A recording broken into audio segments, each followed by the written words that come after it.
প্রিয় শ্রোতা, আপনাকে আমন্ত্রণ জানাচ্ছি গল্প পাঠের আসরে। আমি ওয়ারা করিম। এখন পড়তে যাচ্ছি হুমায়ুন আহমেদের উপন্যাস তেঁতুল বনে জোছনার ৬ষ্ঠ খণ্ডটি। সঙ্গে থাকুন। অনেক ধন্যবাদ।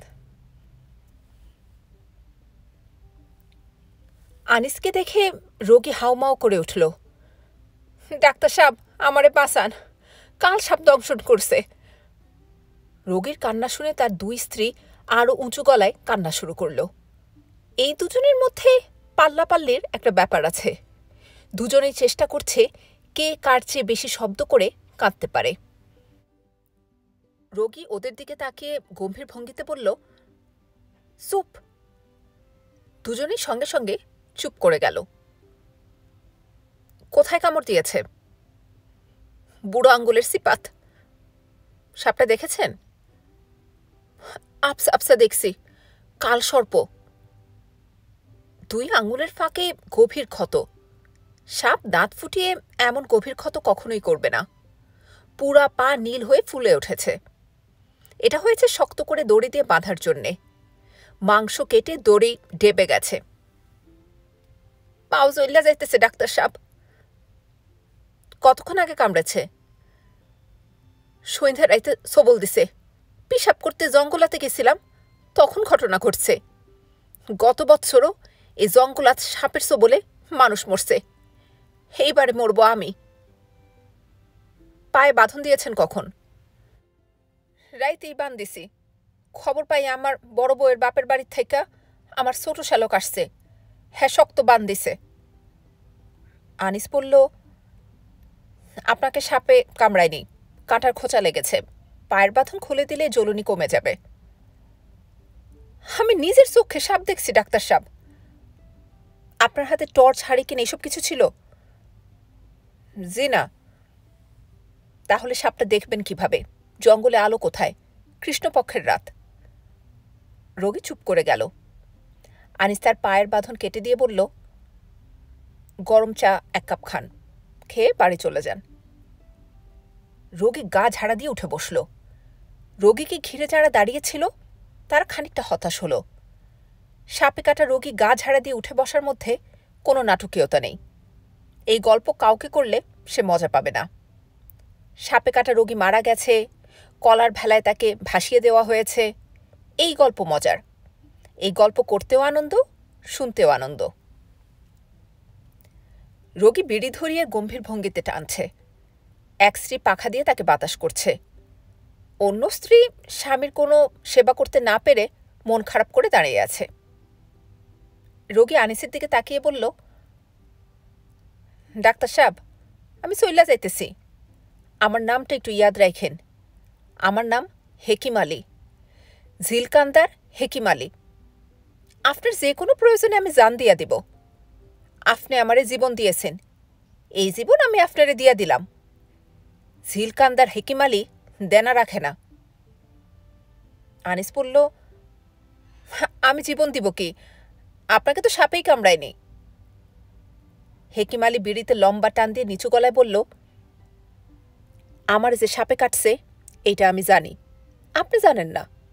সাপের বিষ কেমনে আপনি পানি বানাইছেন সেটা আপনি জানেন, আমি জানি না। আমার জানার দরকারও নাই। তা ডাক্তার সাহেব, একটা কথা আপনারে বইলা যাইতেছি। হেকিম আলী তার জীবন আপনার হাতে দিয়া গেল। নামটা ইয়াদ রাখবেন, ঝিলকান্দার হেকিম আলী। আনিস বিরক্ত বোধ করছে। অঞ্চলের লোকজন তাকে নিয়ে গল্পগাথা বানানো শুরু করেছে। তার মধ্যে রহস্যময়তা আরোপ করার চেষ্টা করছে। গ্রামের মানুষ রহস্যমানব তৈরি করতে পছন্দ করে। আনিস জানে সে যে মাঝে মাঝে শ্মশানঘাটায় বসে থাকে তা নিয়েও গল্প তৈরি হয়েছে। এইসব গল্পের ফল বেশিরভাগ সময় শুভ হয় না।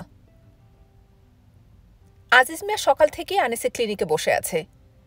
ভূতের ভয়ে রাতে তার ঘুম হয় না। চোখ বন্ধ করলে মনে হয় ইমাম সাহেব তার আশেপাশে আছেন। আজিজ মিয়া ডাক্তারের কাছে এসেছে ঘুমের ওষুধ নিতে। সে এই ওষুধ তাকে আগেই দেওয়া হয়েছে, কিন্তু সে যাচ্ছে না। আনিসের ধারণা মানুষটা তাকে গোপন কিছু বলতে চায়। ক্লিনিক ফাঁকা হবার পর আনিস বলল, আজিজ সাহেব, আপনি কি আরও কিছু বলবেন? আজিজ মিয়া অপ্রস্তুত গলায় বলল, না, কোনো কাজ নাই, এজন্যই আপনার সামনে বসে আছি। আপনি রোগী দেখেন, এটা আমার দেখতে ভালো লাগে। আনিস বলল, আজকের মতো রোগী দেখা শেষ, আমি এখন উঠব। আমিও উঠব ডাক্তার সাহেব, চলেন আপনাকে বাড়ি পর্যন্ত আগায়ে দেই। আনিস উঠে দাঁড়িয়েছিল, আবার বসে পড়ল। শান্ত গলায় বলল, আমি নিশ্চিত আপনি আমাকে কিছু বলতে চান, বলুন শুনি। আজিজ মিয়া বিব্রত গলায় বলল, মনটা অত্যাধিক খারাপ, এইটা বলতে চাই, আর কিছু না। মন খারাপ কেন? জহির খাঁ সাহেব আমারে দেখতে পারে না। আমি কিছুই করি নাই, তারপরেও আমারে দেখতে পারেন না, এই জন্যে মনটা খারাপ। আপনাকে দেখতে পারেন না কিভাবে বুঝলেন? এইটা না বোঝার কোনো কারণ নাই। শখের জন্য আড়ংয়ের একটা সার কিনছিলাম, ওনার ধারণা হয়েছে আমি পাল্লাপাল্লি খেলায় নামছি। মনটা অত্যাধিক খারাপ ডাক্তার সাহেব, রাইতে যে আমার ঘুম হয় না, এইটাও একটা কারণ। খুবই মনোকষ্টে আছি ডাক্তার সাহেব, কখন কি হয়। কখন কি হয় মানে? মানে কিছু না, এমনি বললাম। আমার সামান্য টাকা পয়সা হয়েছে, এইটা সত্য, তাই উনার সাথে পাল্লা দিব, এটা কেমন কথা? আনিস বলল, তুচ্ছ জিনিস নিয়ে মন খারাপ করে থাকবেন না। জহির সাহেবের সঙ্গে সম্পর্ক খারাপ হয়েছে, সম্পর্ক ভালো হবে। আজিজ সাহেব ছোট্ট নিঃশ্বাস ফেলে বলল, সম্পর্ক ভালো হওয়ার কোনো আশা নাই, এমন বিপদে পড়েছি, এখন একলা চলাফেরা করি না। লোকে ভাবতেছে ভূতের ভয়ে একলা চলাফেরা বন্ধ করছি, ভূতের ভয়ে বাজারে লোকজনের মধ্যে থাকি। আসলে ঘটনা অন্য। কাউরে না বইলা পারতেছিলাম না বইলা আপনারে বললাম। গ্রামের পলিটিক্স বড়ই কঠিন পলিটিক্স। আপনি শহরের ছেলে, আপনি বুঝবেন না। কোন দিন শুনবেন আমার মরা লাশ পুষ্কুনিতে ভাসতেছে, গ্রামে রটনা হইব ভূতে আমারে পুষ্কুনিতে নিয়ে ফালাইছে। আনিস বাসায় ফিরল দুপুর 1টায়। বাসা তালা বন্ধ, নবনী নেই, সুজাত মিয়াও নেই। বাড়ির বাইরের উঠানে আনিসের চুরি যাওয়া সাইকেল, কেউ একজন সাইকেলটা রেখে গেছে। আনিসে ভ্রু কুঁচকে গেল। চুরি যাওয়া সাইকেল ফেরত পাওয়া আনন্দের ঘটনা। সমস্যা হলো, এখন এই সাইকেল নিয়ে নানান গল্প শুরু হবে। ডাক্তারকে সাধারণ মানুষের স্তর থেকে টেনে রহস্য মানবের স্তরে আনার প্রক্রিয়ায় সাইকেল ফেরত পাওয়ার ঘটনাটাও কাজ করবে। জহিরুদ্দিন খাঁ ভ্রু কুঁচকে তাকিয়ে আছেন। বেলা দ্বিপ্রহর, তার ক্ষুধার উদ্রেক হয়েছে। গরম পানি আনা হয়েছে, জল চৌকিতে বসে তিনি গোসল সারবেন। গোসলের আগে তাকে কিছুক্ষণ দলাই মলাই করা হবে, এতে তার ক্ষুধা বৃদ্ধি হবে। দুপুরের খাবারটা আরাম করে খাবেন। দুপুরে খাবারের পর 2 ঘন্টা দিবানিদ্রা, তার দীর্ঘদিনের রুটিন। রুটিনে ব্যতিক্রম করলে শরীর জানান দেয়। গরম পানির বদলে একদিন যদি ঠান্ডা পানি গায়ে দেন, সঙ্গে সঙ্গে গা ম্যাচ ম্যাচ, বদহজম। রুটিনের ব্যতিক্রম তিনি সচরাচর করেন না, আজ মনে হয় করতেই হবে। তার সামনে বেঞ্চে একজন বোরকাওয়ালি বসে আছে। এই বোরকা কঠিন বোরকা। বোরকার পেছনের মুখ দেখা দূরে থাক, চোখও দেখা যাচ্ছে না। বোরকাওয়ালির পরিচয় এবং উদ্দেশ্য জেনেও জহির খাঁ বিস্মিত। মনে মনে বলেও ফেলেছেন, মেয়ে মানুষ মেয়ে মানুষের মতো থাকতে হয়। মেয়ে মানুষ পুরুষ হবার চেষ্টা করলে সমূহ বিপদ। একমাত্র কেয়ামতের আগে মেয়ে মানুষকে পুরুষের ওপরে স্থান দেয়া হবে। তখন তাদের চোখের ইশারায় সংসার চলবে। পুরুষ হবে ছাগলের মতো, তাদের একমাত্র কাজ হবে স্ত্রীর দিকে করুণ নয়নে তাকিয়ে ভ্যা ভ্যা করা। কিন্তু সেই কেয়ামতের তো এখনো দেরি আছে। জহিরুদ্দিন খাঁ বোরকাওয়ালির নাম আগে একবার শুনেছেন, তারপরেও মাথা সামান্য ঝুঁকিয়ে বললেন, তোমার নাম জান কি বললা? বোরকাওয়ালি শান্ত কিন্তু স্পষ্ট গলায় বলল, আমার নাম সকিনা। তুমি ইমাম ইয়াকুব মোল্লার মেয়ে? জি। তোমারই বিবাহের কথা চলতেছিল? পাত্র কলেজের শিক্ষক? জি। বিবাহ হয়েছে? জি না, বিবাহ ভেঙে গেছে। আফসোস, বিবাহ ভাঙল কেন? বোরকাওয়ালি সহজ কিন্তু স্পষ্ট গলায় বলল, পাত্রপক্ষ বাবজানের খবরটা পেয়েছিল, তাকে ন্যাংটা করে হাঁটানো হয়েছে, তিনি ফাঁস দিয়ে মরেছেন। এইসব খবর শুনলে আত্মীয়তা হয় না। জহির খা গম্ভীর গলায় বললেন, তুমি যা খবর পেয়েছো তার মধ্যে কিছু ভুল আছে। তাকে ন্যাংটো করে হাঁটানো হয় নাই, শাস্তি আমি দিয়েছি, আমি জানি। সেরকম শাস্তি দেওয়ার কথা ছিল, শেষ পর্যন্ত দেয়া হয় নাই। তার পরনের পায়জামা খোলা হয় নাই। তুমি নিজে যখন এসেছো খোঁজ খবর নাও, রটনা বিশ্বাস করা ঠিক না। বাবাকে এই শাস্তি কেন দেয়া হলো এটা নিয়ে আমি খোঁজ খবর করব। করো, অনুসন্ধান করে দেখো, কন্যা হিসেবে এটা তোমার কর্তব্য। আমি একটা মামলাও করতে চাই। জহির খা অবাক হয়ে বললেন, কি মামলা? আমার বাবাকে মিথ্যা অপবাদ দিয়ে ভয়ঙ্কর লজ্জা দেয়া হয়েছে। বাবা আত্মঘাতী হয়েছেন। যারা এই কাজটা করেছেন তাদের বিরুদ্ধে মামলা। জহির খা খুবই মজা পাচ্ছেন এমন ভঙ্গিতে বললেন, করো, মামলা করো। থানা এখান থেকে দূর আছে। প্রথমে নান্দাইল রোড যাও, সেখানে রিক্সা পাবা। মামলা ছাড়া আর কিছু করার ইচ্ছা আছে? জি। বলো, সব একসঙ্গে শুনি। এখানে আমার বাবার কবর হয়েছে, তার লাশ তুলে আমি আমাদের গ্রামের বাড়িতে নিয়ে যেতে চাই। এটা করতে পারলে ভালোই হয়। কাঠের বাক্সে করে নিয়ে যাওয়া অসম্ভব না। মুন্সি মৌলবীরা কি বলে আগে জানতে হবে। তারা যদি বলেন লাশ নেওয়া যাবে, তাহলে নেওয়া যাবে। মুন্সি মৌলবীর কথা দিয়া কি হবে? মুন্সি মৌলবীরা তো আমার বাবার জানাজাও করে নাই। কাজটা যে তারা ইচ্ছা করে করেছেন তা তো না। তারা কাজ করেছেন হাদিস কোরআন দেখে। যাই হোক, তুমি খাওয়া দাওয়া করেছ? না। পরিশ্রান্ত হয়ে আসছো, বিশ্রাম করো, গোসল করো, তারপর খাওয়া দাওয়া করো। তোমার থাকার জন্যে একটা ঘর দিয়ে দিতে বলবো, কোনো অসুবিধা নাই। তোমার পিতা যখন প্রথম এখানে এসেছিলেন তখন প্রায় 2 বছর আমার বাড়িতেই ছিলেন। পরে মসজিদের কাছে তার ঘর উঠায় দেয়া হয়েছে। আমি আপনার এখানে থাকবো না। কোথায় থাকতে চাও? মসজিদের কাছে বাবজান যে বাড়িতে থাকতেন সেখানে থাকব। তোমার সাথে কে এসেছে? কেউ আসে নাই। মামলা মোকদ্দমা, লাশ কবর থেকে তোলা সময়ের ব্যাপার। তোমাকে কয়েকদিন থাকতে হইতে পারে। একা থাকবা? হ্যাঁ, একা থাকব। ভয় পাইতে পারো, নানান কথা এখন শোনা যায়। তোমার পিতাকে নিয়েই কথা, তুমি বোধহয় শুনেছ। জি, আমি শুনেছি। এজন্যই আমি আরো বেশি করে থাকতে চাই। ভূত প্রেতের কথা বাদ দাও। ভূত প্রেতের চেয়েও খারাপ জিনিস হলো মানুষ। এই অঞ্চলে খারাপ মানুষের অভাব নাই। তুমি অল্প বয়সী মেয়ে, একলা থাকবা? আমি ভয় পাই না। আপনি আমার থাকার ব্যবস্থা করে দেন। খাওয়া দাওয়ার কি ব্যবস্থা হবে? আমি চাল ডাল কিনে নিব, নিজেই রান্না করে খাবো। জহির খা কিছুক্ষণ চুপ করে থেকে বললেন, ভর দুপুরে আমার বাড়িতে আসছো, এই বেলা খাওয়া দাওয়া করো, তারপর না হয় তুমি যেটা চাইতেছো সেটার ব্যবস্থা করা যাবে।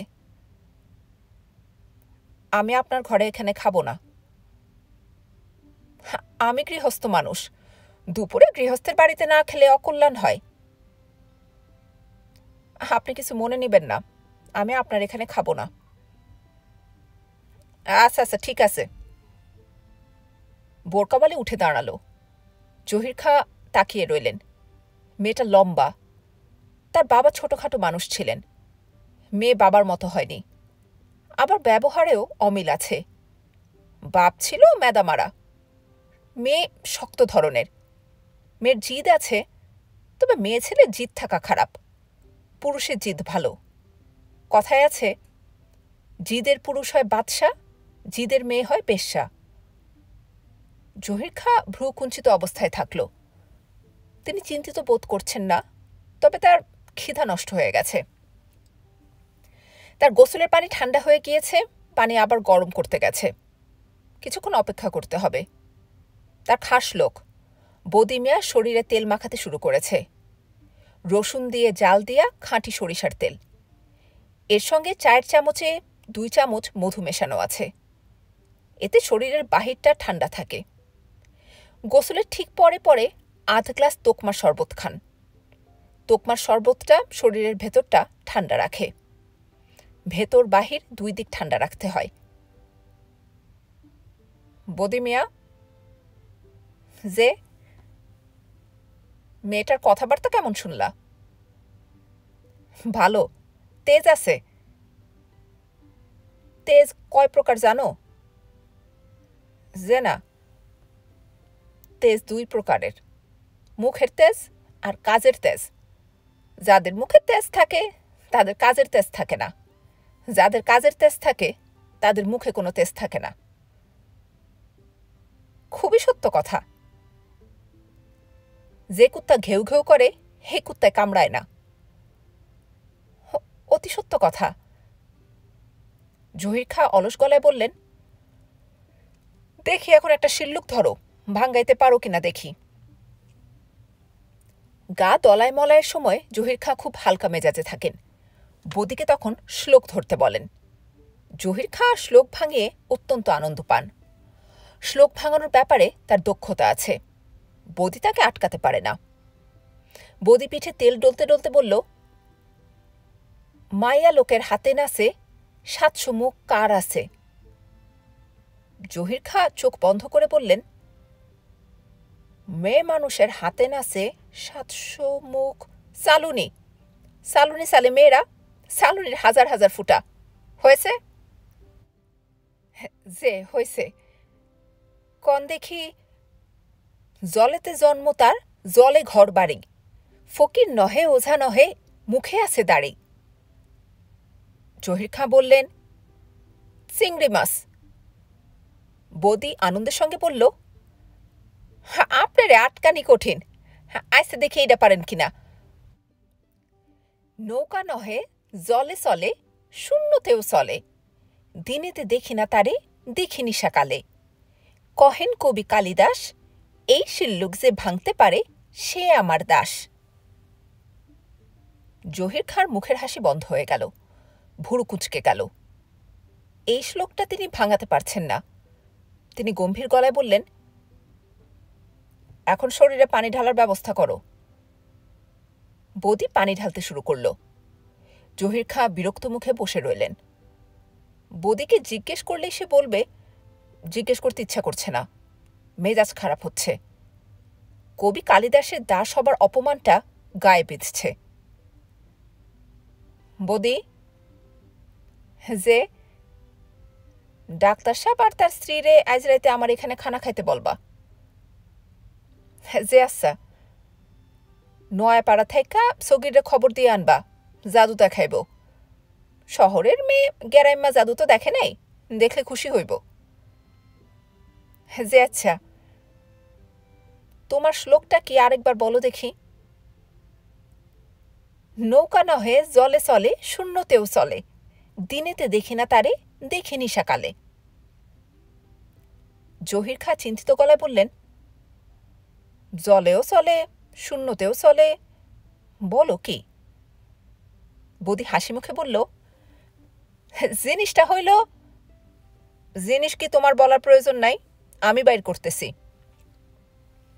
জহির খাঁ গভীর চিন্তায় ডুবে গেলেন।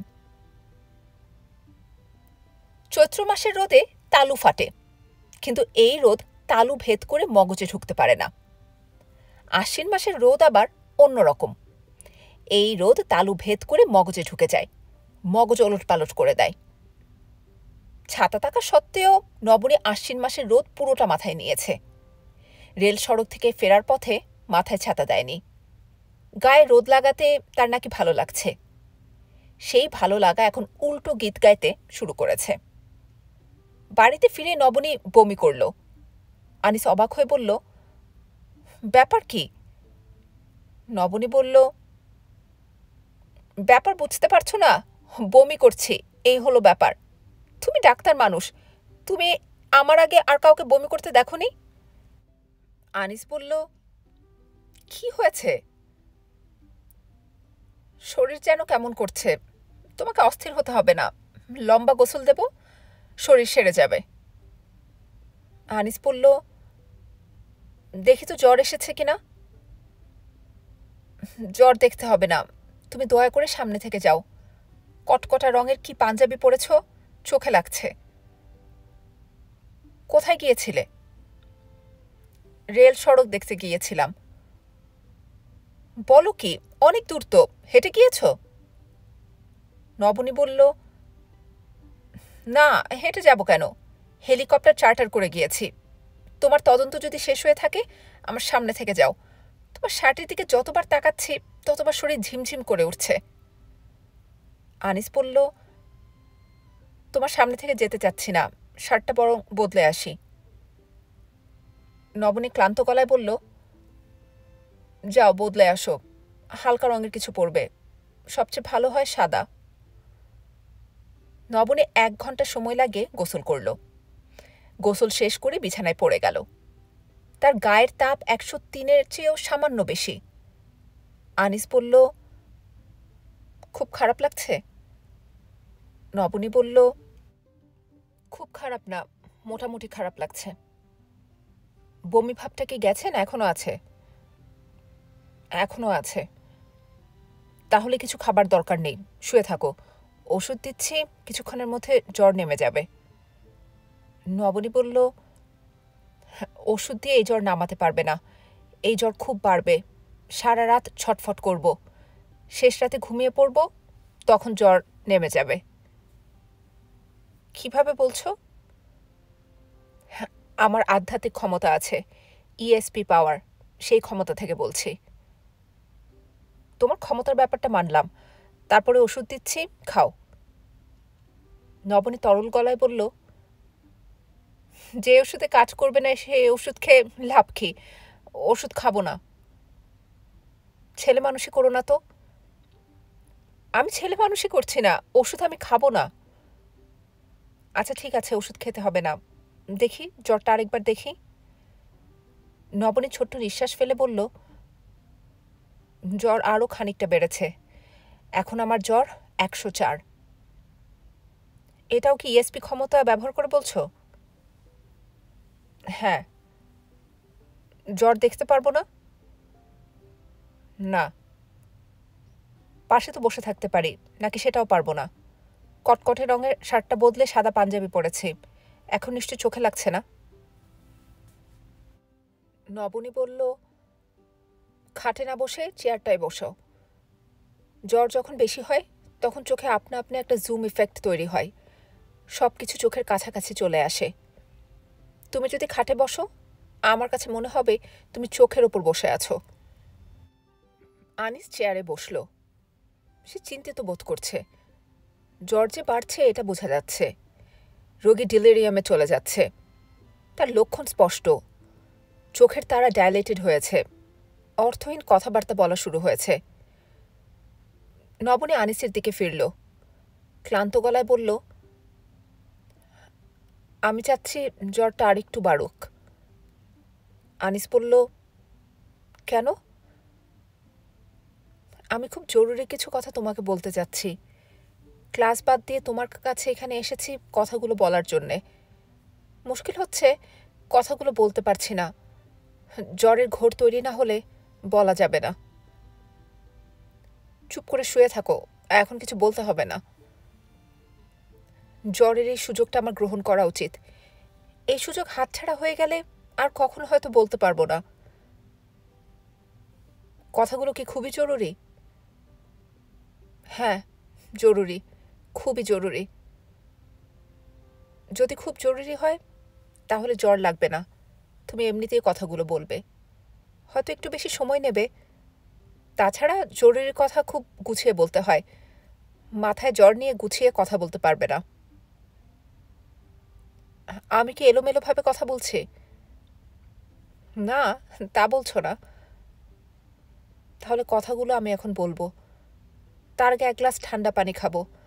ঠান্ডা পানি খেতে ইচ্ছে হচ্ছে। এখানে বরফ পাওয়া যায় না, তাই না? সিদ্ধিরগঞ্জ বলে একটা জায়গা আছে, সেখানে বরফ কল আছে। আমি সুজাত মিয়াকে বরফ আনতে পাঠিয়েছি। কখন পাঠিয়েছ? তুমি যখন গোসল করছিলে তখন। Thank you. বরফ আসছে শুনে ভালোই লাগছে। তুমি মানুষটা খুবই গোছানো। তোমার মতো স্বামী পাওয়া যে কোনো মেয়ের জন্য ভাগ্যের ব্যাপার, হয়তো আমার জন্যেও। হয়তো বলছো কেন? সন্দেহ আছে? হ্যাঁ, সন্দেহ আছে। বাতি নিভিয়ে দাও, চোখে আলো লাগছে। আনিস বাতি নিভিয়ে বলল, তুমি কি বলতে চাচ্ছিলে বলো। নবনী ক্লান্ত গলায় বলল, আমি অন্ধকারে কথা বলতে পারি না। কথা বলতে হলে আমার মুখ দেখতে হয়।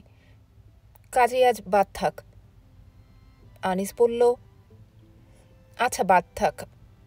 সঙ্গে সঙ্গে নবনী খাটের উপর উঠে বসে বলল, আচ্ছা ঠিক আছে, আমি বলছি। তুমি শুনে খুবই মনে কষ্ট পাবে, তারপরেও বলছি। তোমার সঙ্গে আমার বিয়েটা ওয়ার্কআউট করছে না। মানুষ হিসেবে তুমি খুব ভালো, মেয়ে হিসেবে আমিও ভালো, তারপরেও না। আমাদের বিয়েটা ফেল করছে।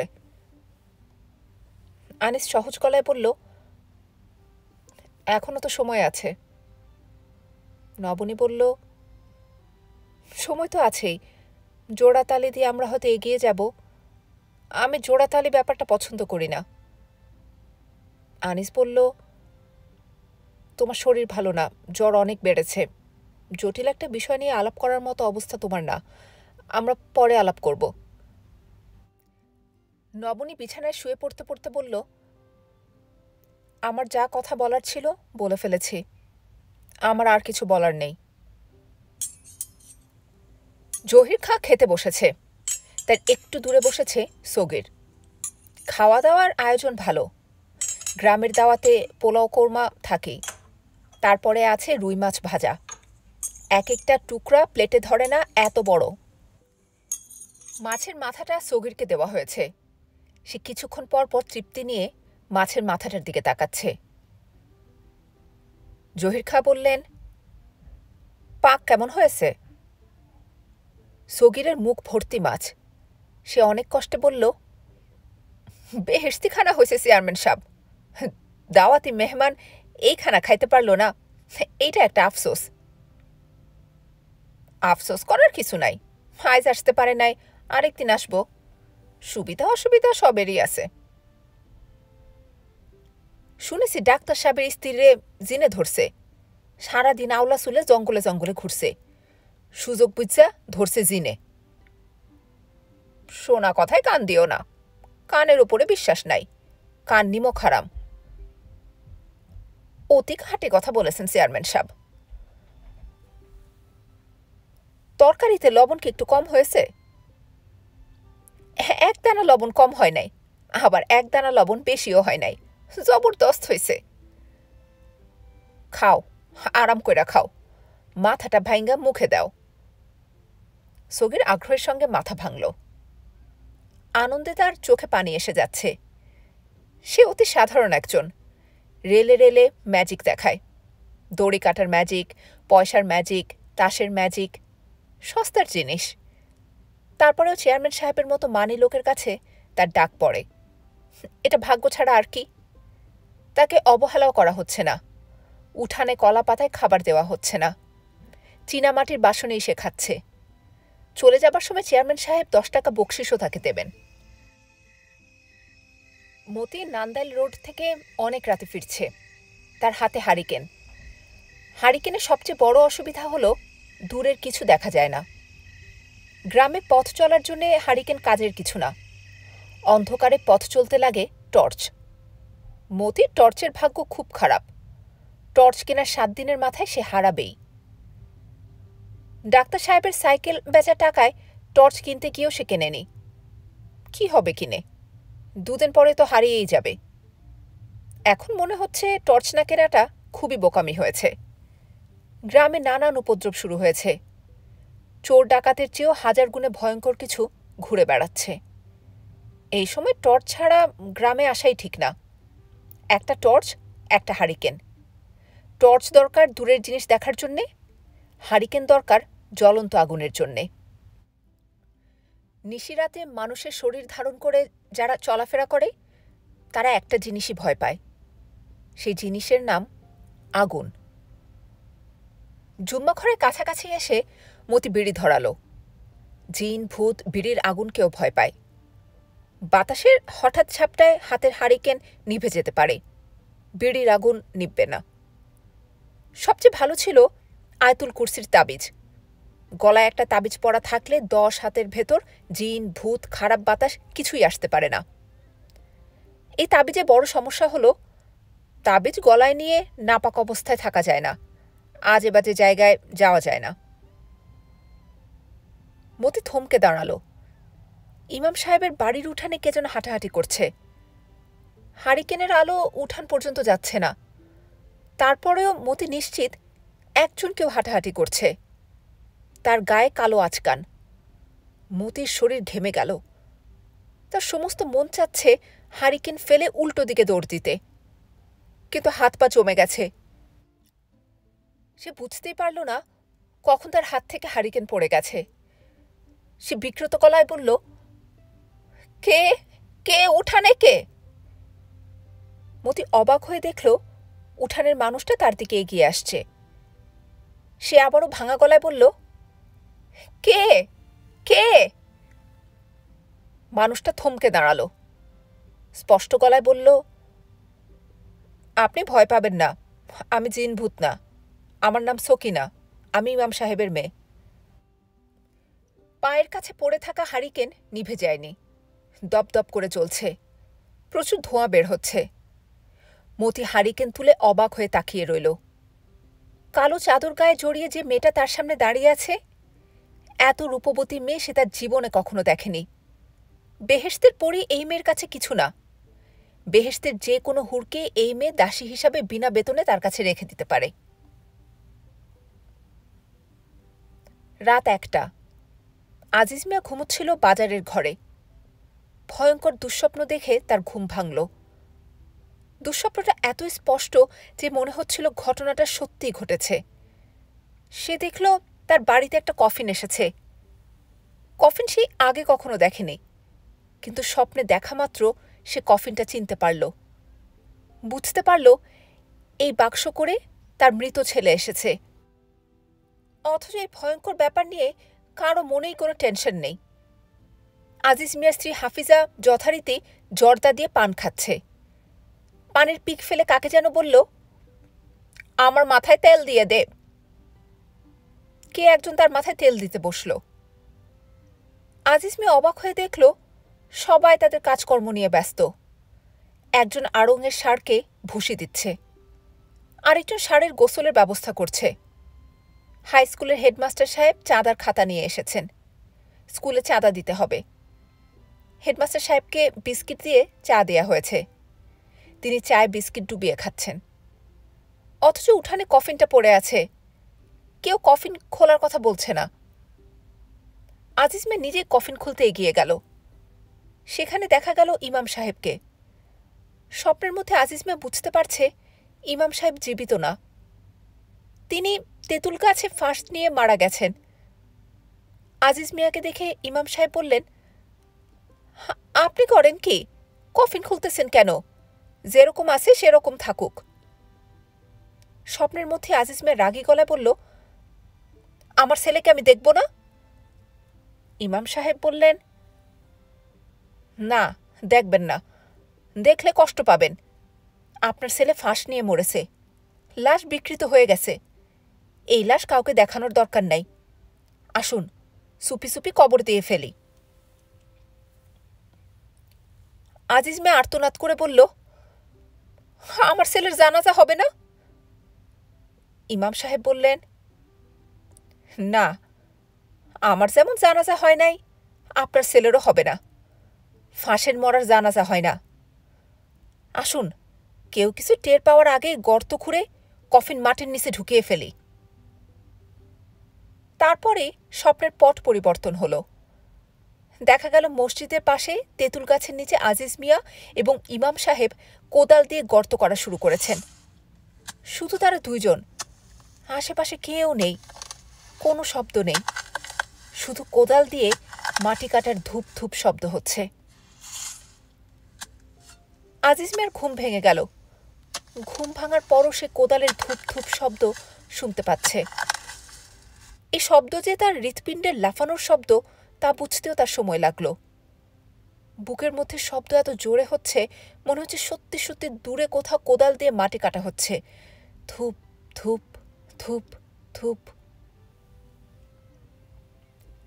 চারদিক গাঢ় অন্ধকার, বাতাস শীতল, কোনো শব্দ নেই, ঝিঝি পোকাও ডাকছে না, শুধু দূরে কোদাল দিয়ে মাটি কাটা হচ্ছে।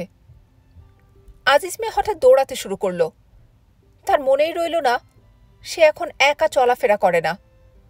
তার পা খালি, জুতা স্যান্ডেল কিছুই নেই।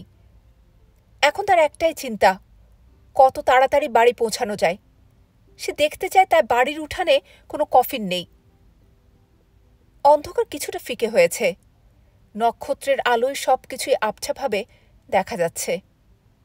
বাজার থেকে আজিজ মিয়ার বাড়িতে যাবার দুটা রাস্তা, একটা মসজিদের পাশ দিয়ে, অন্যটা ডিস্ট্রিক্ট বোর্ডের সড়ক দিয়ে। দ্রুত আসা যাবে মসজিদের পাশ দিয়েই। আজিজ মিয়া সেই পথ ধরল।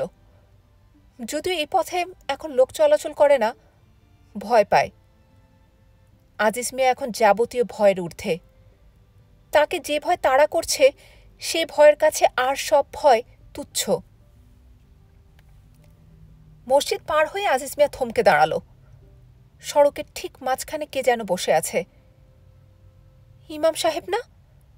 হ্যাঁ, ইমামই তো, ইয়াকুব মোল্লা। সে তো মারা গেছে, তার কবর হয়েছে। সে এখানে রাস্তার মাঝখানে বসে আছে কেন? আজিজ মিয়া চিৎকার করে বলল, কে কে?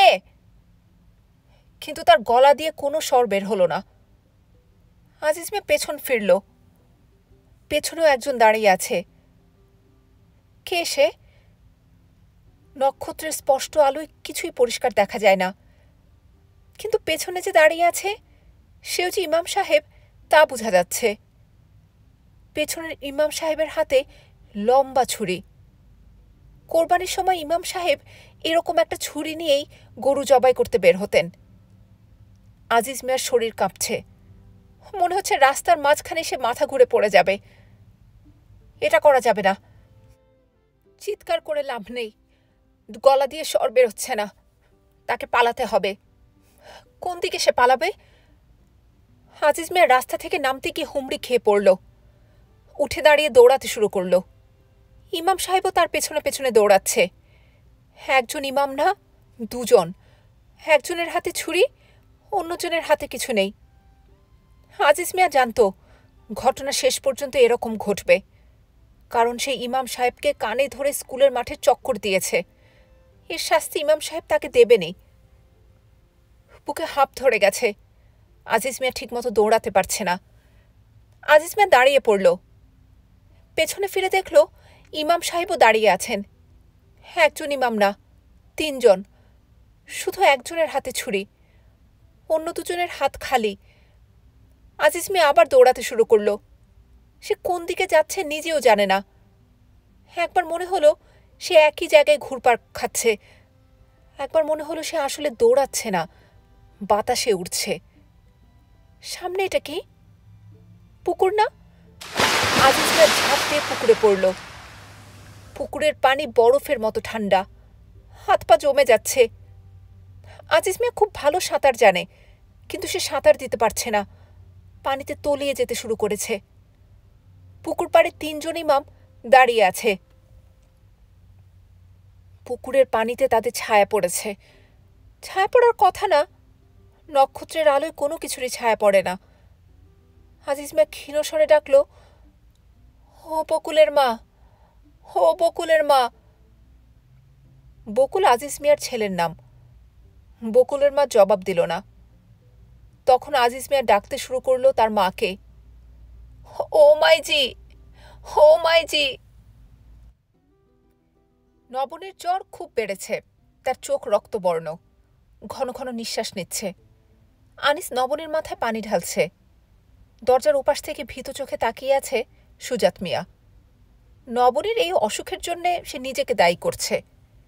সে তাকে সঙ্গে করে রেল সড়কে গিয়েছে বলেই জিনের আসর হয়েছে। জিন তার আবার অনেক ভালো বুদ্ধি গ্রাম দেশে আছে। জিনের ফকিরকে আনলেই সে ব্যবস্থা করবে। এই কথা ডাক্তার সাহেবকে বলার সাহস তার নেই।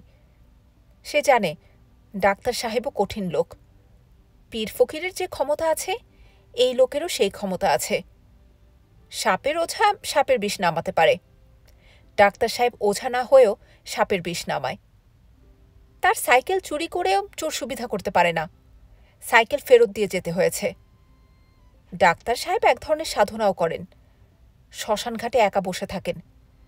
তার জিন সাধনা থাকা বিচিত্র না। জিনের চেয়েও বড় সাধনা আছে, পরিসাধনা। সেই সাধনাও থাকতে পারে। তারপরেও সুজাত মিয়ার ভয় লাগছে, কারণ বিরাটনগরের অবস্থা ভালো না। ইমাম সাহেব বড় ত্যাক্ত করছে। কোরআন হাদিস জানার লোক যখন অপঘাতে মরে, তখন তাদের অনেক ক্ষমতা হয়। তার নমুনা দেখা যাচ্ছে। আজিজ মিয়াকে পানিতে ডুবিয়ে মেরে ফেলল। তাকে যখন পানি থেকে তোলা হলো, তখনও সামান্য জ্ঞান ছিল। কয়েকবার শুধু বলল, ইমাম সাহেব কই, ইমাম সাহেব। তারপরই সব শেষ। জীবন থাকতে থাকতে ডাক্তার সাহেবকে খবর দিলে ডাক্তার সাহেব তাকে বাঁচিয়ে তুলতেন। খবরটা আসছে মৃত্যুর পরে। দুনিয়ার লোক ভিড় করেছে আজিজ মিয়ার বাড়িতে। সুজাতেরও যাওয়ার ইচ্ছা ছিল, ভয়ের কারণে যায় নাই। ইমাম সাহেব আশেপাশেই আছে, কি দরকার? আনিস সুজাতের দিকে তাকিয়ে বলল, জেগে থাকার দরকার নেই, তুমি শুয়ে পড়ো। সুজাত দরজার আড়াল থেকে সরে গেল, কিন্তু শুয়ে পড়ল না। আজকের রাতটা ভালো না, ভয়ঙ্কর রাত। এই রাতে জেগে থাকা দরকার। আরও কত কি ঘটতে পারে।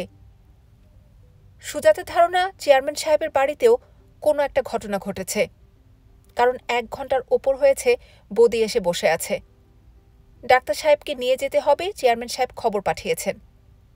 সুজাতের ধারণা ডাক্তার সাহেব যাবেন না। চেয়ারম্যান সাহেব পাইক বড় কোন্তাজ পাঠালেও যাবেন না, কারণ ডাক্তার সাহেবের স্ত্রীর অবস্থা ভালো না। এমন একটা ভয়ঙ্কর রাতে স্ত্রীকে একা ফেলে ডাক্তার সাহেব যাবেন না।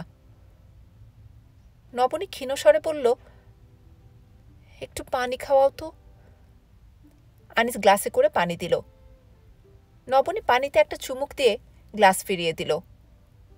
পানি তিতা লাগছে। নবনী বলল, আমার জ্বর কি কিছু কমেছে? আনিস বলল, না। তাহলে কি সামান্য বেড়েছে? হ্যাঁ, 103 ছিল, এখন হয়েছে 103.5। তবে মাথায় পানি ঢালছি, অ্যানালজেসিক খাওয়ানো হয়েছে, জ্বর নেমে যাবে। নবনী হালকা স্বরে বলল, তুমি অন্যদের চেয়ে আলাদা। আমি যখন বললাম জ্বর কি কমেছে, তখন অন্য যে কোনো ডাক্তার হলে বলতো, হ্যাঁ সামান্য কমেছে। তুমি সত্যি কথাটা বললে।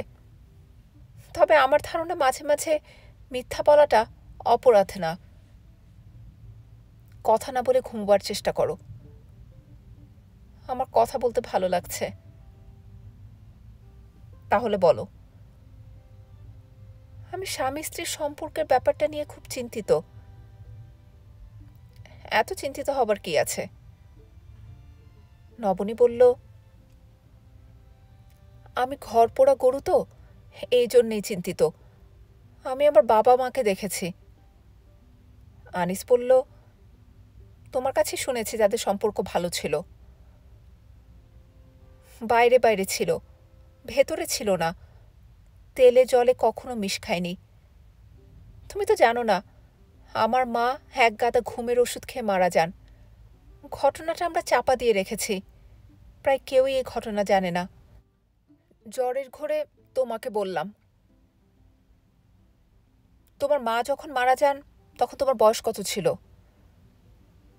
15 বছর। আমি তখন এসএসসি পরীক্ষা দিয়েছি।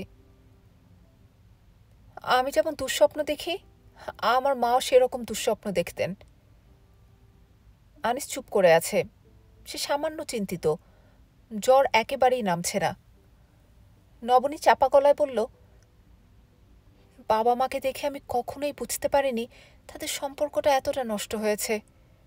কাজে আমি ভয় পাই, আমি খুবই ভয় পাই।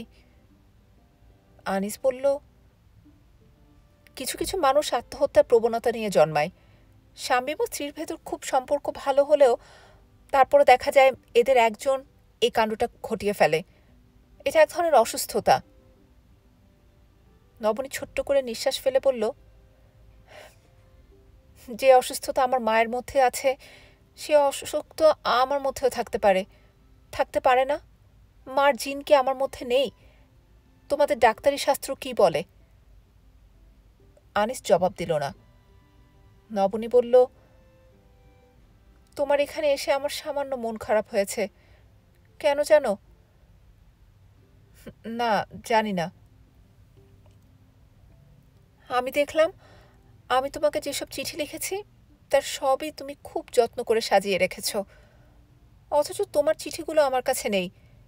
চিঠি পড়া হয়ে গেছে, আমি ভুলে গেছি। এতে কি প্রমাণিত হয় তোমার প্রতি আমার ভালোবাসা কম? এতে কিছুই প্রমাণিত হয় না। হ্যাঁ, প্রমাণিত হয়। আবার দেখো, আমি জ্বরে ছটফট করছি। এই অবস্থায় আজিজ মিয়া নামে একজনের বাড়ি থেকে তোমাকে নিতে এলো, তুমি সঙ্গে সঙ্গে আমাকে ফেলে চলে গেলে। এখন আবার আরেকজন কে এসেছে, তোমাকে যেন কোথায় নিয়ে যেতে চায়। আমার অবস্থা যত খারাপই হোক না কেন, তুমি কিন্তু ওই লোকের সঙ্গে যাবে না? হ্যাঁ, যাব। যে নিতে এসেছে তার নাম কি? তার নাম বদি। বাহ, সুন্দর নাম তো। বদ থেকে বদি, ভালো থেকে ভালি। আচ্ছা, ভালি নামে কেউ কি তোমাদের এই বিরাটনগরে আছে? জানি না। একটু খোঁজ নিয়ে দেখো তো। আচ্ছা, খোঁজ নেব, তুমি ঘুমোবার চেষ্টা করো। আমাকে ঘুম পাড়াবার জন্যে তোমাকে ব্যস্ত হতে হবে না। তুমি বদির সঙ্গে যেখানে যেতে চাও চলে যাও। এই যে তুমি আমাকে ফেলে ফেলে চলে যাচ্ছ, এতে কিন্তু আমার খারাপ লাগছে না, বরং ভালো লাগছে। কেন ভালো লাগছে বলবো? বলো। নবনী আগ্রহের সঙ্গে বলল, আমার এই কারণে ভালো লাগছে যে তোমারও আমার প্রতি আগ্রহ কম। যদি সেরকম মমতা থাকতো, আমাকে ফেলে যেতে পারতে না। আমি নিজেও খুবই অসুস্থ। মাথায় আর পানি দিও না, ভালো লাগছে না। শুকনো তোয়ালে দিয়ে মাথাটা মুছিয়ে দাও। আনিস মাথা মুছিয়ে দিল। নবনী বলল, এখন তুমি যেখানে যেতে চাও চলে যাও। কাল ভোরের ট্রেনে আমাকে তুলে দেবে। জ্বর কমুক বা না কমুক, আমি চলে যাব। আচ্ছা। তুমি আমার সঙ্গে যাবে না। আমি যেমন একা এসেছি, একাই যাব। আচ্ছা। আমি দুঃস্বপ্ন দেখতে দেখতে ক্লান্ত হয়ে পড়েছি। আমি আর দুঃস্বপ্ন দেখতে চাই না। বুঝতে পারছো আমি কি বলার চেষ্টা করছি? তোমার শরীর ভালো না, তুমি কি বলছো তুমি নিজেও জানো না। আমি কি বলছি আমি খুব ভালো করে জানি। আনিস ক্লান্ত স্বরে বলল, তুমি যা চাইবে তাই হবে। নবনী বলল, থ্যাংক ইউ। এখন যাও, বৌদি বলে যে এসেছে তার সঙ্গে যাও। আমার ঘুম পাচ্ছে, আমি চোখ বন্ধ করে শুয়ে থাকব। নবনী চোখ বন্ধ করল।